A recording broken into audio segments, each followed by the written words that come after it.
Now we're going to proceed to Victor Kipiani, Chair of GeoCase from Georgia. Please tell us about your paper or presentation titled "In Aftermath of the Second Nagorno-Karabakh War, Regional Context." Thank you, Professor. Thank you for this introduction, and thank you to ANKASAM for inviting us to speak. Previous speakers and panelists have already pointed out that presumably New World Order would be very heavily hinged and premised on regional orders. And definitely the South Caucasus has always been an interesting new equilibrium since the dissolution of the Soviet Union. And but today, as a result of the second Nagorno-Karabakh war, we're witnessing qualitatively new shape and new colors of that equilibrium. And partially that novelty in the geopolitical landscape of the South Caucasus is a result of the number of unanswered questions as a result of signing the ceasefire agreements on November the 10th in a bit hostile manner, if you ask me. Nevertheless, of course, you know, those dynamics are changing, and the shape of the regional landscape is not in its final contours, but still we could make several observations. And to abide by, trying to abide strictly by time, let me just pinpoint to sort of, you know, winners and losers with some brief comments and notes from my side. Well, many scholars and many pundits are arguing that Russia is probably the biggest winner.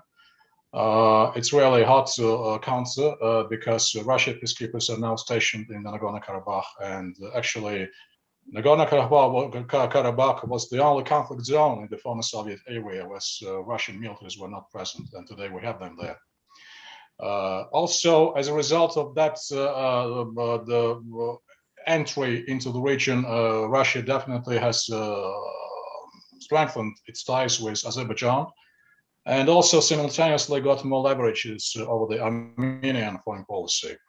But at the same time, I should also argue that although Russia probably seems to be the biggest winner, Russians find themselves between rock and hard place, because it really requires from them a very, very delicate balancing act for a number of reasons. Of course, you know, they have a good experience and good knowledge because the Caucasus has always been a key geopolitical pillar when forming up Russian foreign policy. But today, a novelty in the current realities that the so-called frozen conflicts we're speaking either in case of Nagorno-Karabakh or Abkhazia, they're not just frozen conflicts, but those are the geopolitical conflicts in the first place, and they reflect the competition of great powers in the region. Then comes Turkey. Probably many people have been expected that Turkey would get more gains from the conflict. It's still arguable, you know, if Turkey got what it was expected to get. But what is undeniable that today Turkey really has a stronger regional footprint as a result of the conflict.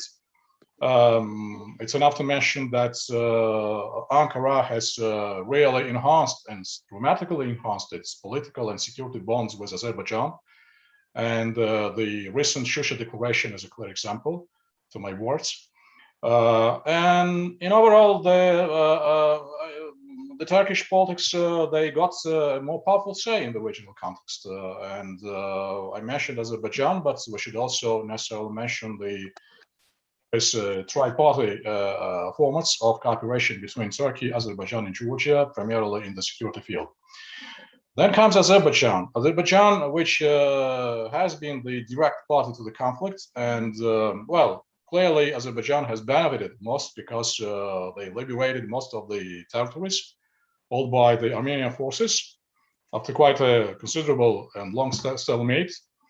And as a result of that, the results, Baku has clearly got increased its regional profile and self-confidence too. But I should also highlight that in the near time, Azerbaijan would be facing two big challenges Challenge number one, that Russians are in the region and Russians are in Azerbaijan. And it remains to be seen what would happen at the expiry of their peacekeeping mandate. That's one point, which would take place in 2025. So it will be a big challenge for Baku to address and to resolve. And the second issue, that although Azerbaijan has liberated most of the Nagorno-Karabakh and regions surrounding Nagorno-Karabakh, but the status of Nagorno-Karabakh still remains in the flux. And then next comes Armenia. Armenia, which also been the direct party to the conflict. Some people are saying that Armenia is a net loser from military standpoint. I would rather, would not go into speculating whether Armenia is a net loser or not, but what is obvious and what is clear, that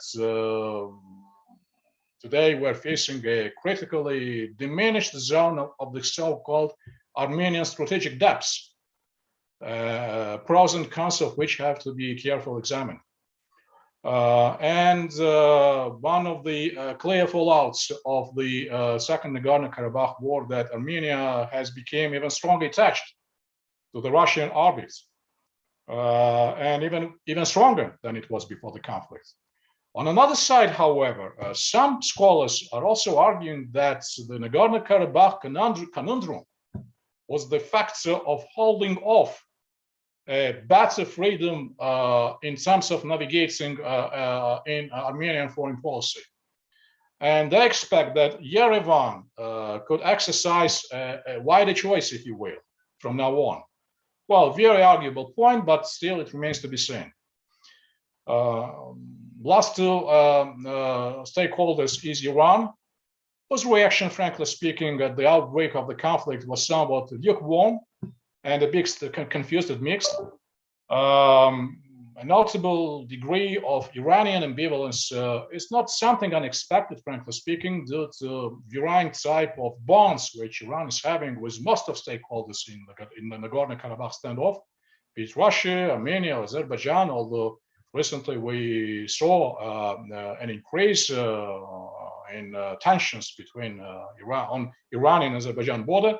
But still, I believe that Iran would continue treating the South Caucasus in the same nuanced way and manner as before, with more articulated reliance on regional multilateral platforms, rather than bilateral diplomatic interventions.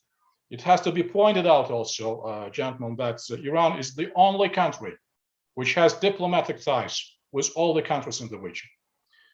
Well, last but not least is my own country, Georgia, which has stated very clearly its position from the start of the Second Nagorno-Karabakh war, not to become a party to the conflict, either directly or indirectly. And the Georgian National Security Council made a very clear statement to that effect. Special consideration was given by Tbilisi to avoid any incidents on its own territory, considering that Georgian nationals of Azeri and Armenian ethnicity reside in various parts of the country. And what is also notable, that Tbilisi has suspended issuing permits for any military cargo shipments across Georgia, both to Armenia and Azerbaijan.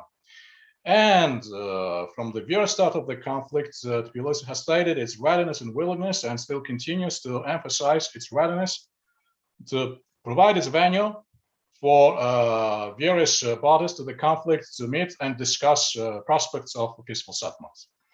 And frankly speaking, as things are developing, my expectation that we should wait for some very tangible developments in that respect next year.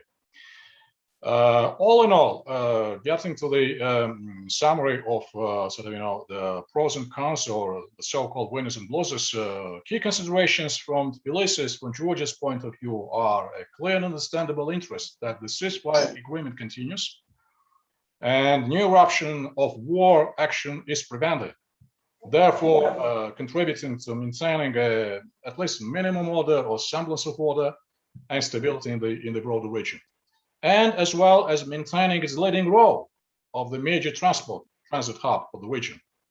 This is very critical for Tbilisi, And we believe that Georgia has a number of leverages when it comes to the Georgian transport communications, to name but just few. The credibility, reliability, affordability, high security guarantees, and financial viability and bankability. Well, issues to look out. One of the key issues, how promising Russian-Turkish geopolitical cohabitation would continue within the limits of the South Caucasus. This is a very interesting point, and history tells us a lot in that respect.